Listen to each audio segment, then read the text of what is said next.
two and a half months into your role? About 3.5, yeah. Okay. I just wanted to get your general thoughts on how the experience has been so far, and sort of what some of your priorities are, for your first 6 months in the year at Kaspersky. Sure. So, first impressions are, this is an incredible company. One of the things that you really catch real quick with Kaspersky is the genuine passion and the purpose that starts with Eugene and goes all the way down. It's not manufactured. It's real that he feels that we have as a company a very meaningful mission to accomplish, right? And he gets very passionate about it. Obviously, he's very jovial and he's fun to be around. But when he starts talking about what we do, he gets very serious, right? Because it has been this whole idea that a long time ago was these cyber vandals, and then these criminals, and now it's really cyber terrorism.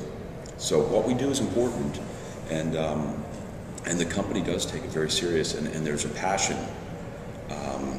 about it, and then there's a fundamental belief that we're going to make a difference here. We are making a difference. So that's fun, and that's probably the biggest first impression I got from the company. The other thing, I am a channel guy. I've been doing channels for years and years, and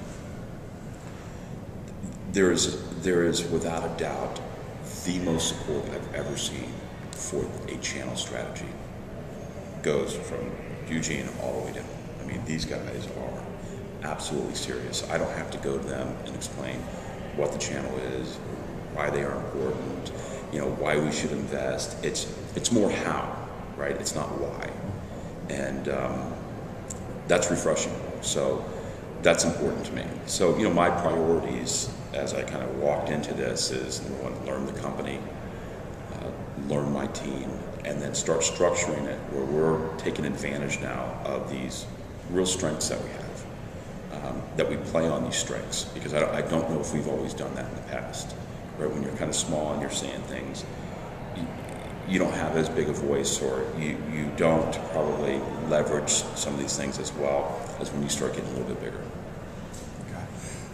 How are you measuring success for 2011 within the channel group? What are sort of those metrics look like? Sure. So we are a channel sales team. So ultimately, the measuring stick is bookings for us. It is revenue. So we have very lofty goals. In the Americas we grew 60+%. We're looking at a repeat of that. Like we said in the conference, we do have very distinct markets around very small, medium, and enterprise business. So we're setting metrics for those, and then which partners play there. Now, when you step back and you say, okay, everyone's measurement is really revenue. So if you're going to say, Gary, what are the things in the channel that you want to accomplish? The first thing is I do want my partners to come back a year from now and say, your approach to my business is very different than the approach that other vendors take. Again, being with a lot of different folks out there, most vendors, they get on a hot new initiative, they go out to the channel and they say, go do this, it's important. They really don't care if it fits the partner's business, because it fits their initiatives. They think the partner should fit it into their business. And I don't believe that. I said, first of all, it's not effective, because the partner's just going to shut down on you anyway. So if you've got a small, medium-sized partner, I'm not talking about a small partner, but a small, medium-sized market partner. It might be a nice-sized partner, but that his base is selling to, say, sub 1,000 nodes or something. And you come to him and say, I need you to push these enterprise initiatives or these solutions, and I need you to get this training and make this investment. They'll give you one of these, and as soon as you walk out the door, they're going to go back and serve their markets and continue to do what they're doing. So I don't think it's effective for vendors to do that, but they do it all the time. And so I don't want to do that. I want to know where my partners are going to drive their business, where they are going to invest. And if those places match what I need to do, I want to jump in and help them be successful in those areas, right?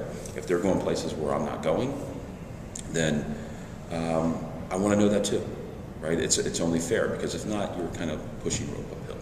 So that's what I want to hear. I mean, if anything, this time next year, if I hear that, I know we've been successful. Okay, that makes sense. We've heard at this conference a lot, the idea of keeping that kind of significant growth that has been going on, but tempered with the idea of not oversaturating, not over-distributing, not getting too many partners. Mm-hmm. How far can Kaspersky go with its current base in terms of growth? Does there sort of reach a point where you have to expand that base, or is selective at best growth sustainable for the next while in terms of numbers of channel partners? Yeah, I think it is. Time will tell, right? Do we have the perfect mix of partners? No. And I will tell you that it will never happen, right? In all of my years in channels, the one thing is constant is that channels are evolving because of acquisitions, because of mergers, because of people literally just getting out of business. It's in a constant state of flux, which is good and bad. The good is that you just know that there's going to be churn and there's always things to do, and it's never going to be static. So I do see for us that we've got a good core group of partners, and we're going to, and I just told them we're going to work with them, and we're going to do those things that I said. And if we do find areas where we have mutually agreed upon goals and objectives, and I can help them with their business and they can help me with mine, then we're going to probably co-invest and we'll get those kind of results. And then to your point, it will be more selective in how we go out and engage and develop the channel. You won't see from us any massive recruitment campaign where, hey, all Symantec resellers come to me, all, McAfee or Trend. We wouldn't do that. I wouldn't do that to my partners, and it's just not effective. So you won't see that. What you'll see is our folks kind of looking at each of their geographies. Where am I light? Where do I need to bone up on, some expertise, some geographic coverage, those types of things, and then picking and choosing where we go. And that way we're more effective when we get there, right? I'm not spreading ourselves too thin. What's the biggest ask you're getting from partners, either here or who you've been talking to over your first 3 months on the job? The biggest ask, and especially right now because they're here and they're all pretty happy that they're here. I will say that they've been a little light on us. They haven't been too tough. Our PAC team, which is our partner advisory team, council, when I look at what they're saying that we need to do, I think it's very valid. They're telling us that the way that we've differentiated ourselves in the past is we have been very nimble and very quick to respond and very innovative. And what they want to do right now is, or what they want to know is, how are you going to maintain that edge? How are you going to continue to allow them to position us as that AV vendor who gets it, who is the best at what we do? And so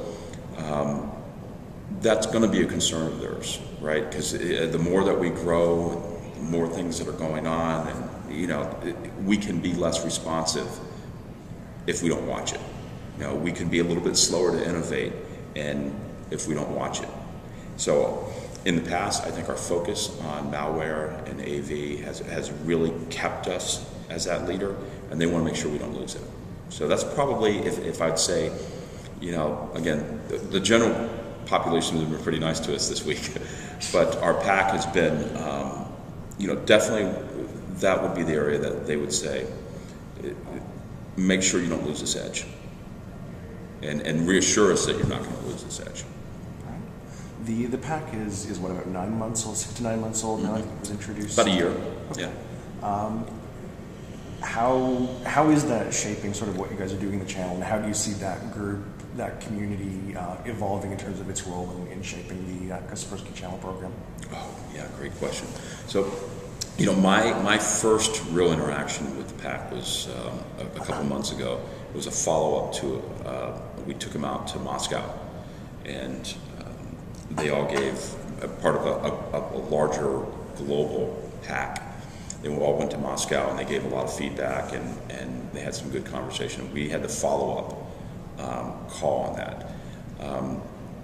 This was my first meeting with the Partner Advisory Council, and the way that we're shaping this is that, again, just kind of my old experience is that usually when a company puts together a Partner Advisory Council, you know, a lot of folks see this as a way to communicate to the channel and inform the channel, but they don't really use it for feedback.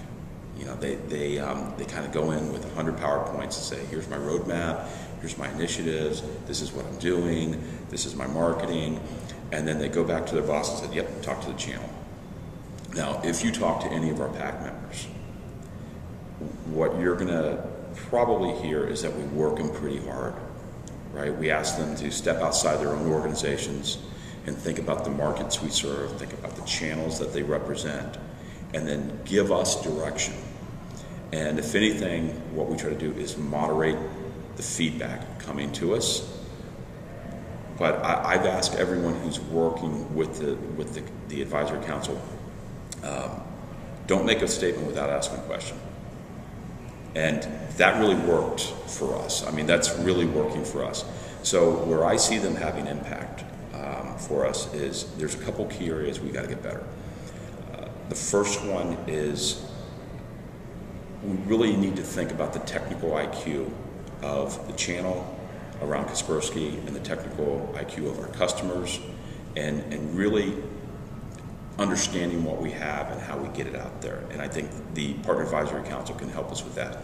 Once we raise that IQ, I think we'll also be able to raise the amount of services that these guys are making on our products. I think it's really, really important, especially as we, you know, penetrate this corporate market, that we've got, you know, smarter partners that are getting rewarded financially for going in and designing and implementing and managing, you know, more complex security solutions. And so we're heading in that direction. We're certainly not there, but I see them helping us along this road to get us there, and that's going to be a key concern. And then the other thing is, these guys are they're very candid, and if we start to slip, or if we do something that is contrary to, you know, what we say that our mission is, they're very quick to remind us. So the instant feedback on, you know, good, bad, ugly, that kind of stuff. So in other companies I've worked with, some had them, some didn't. Some who had them didn't listen. And other folks just kind of figured, I don't need a Partner Advisory Council because I already know everything they're going to tell me. And we're definitely not that way.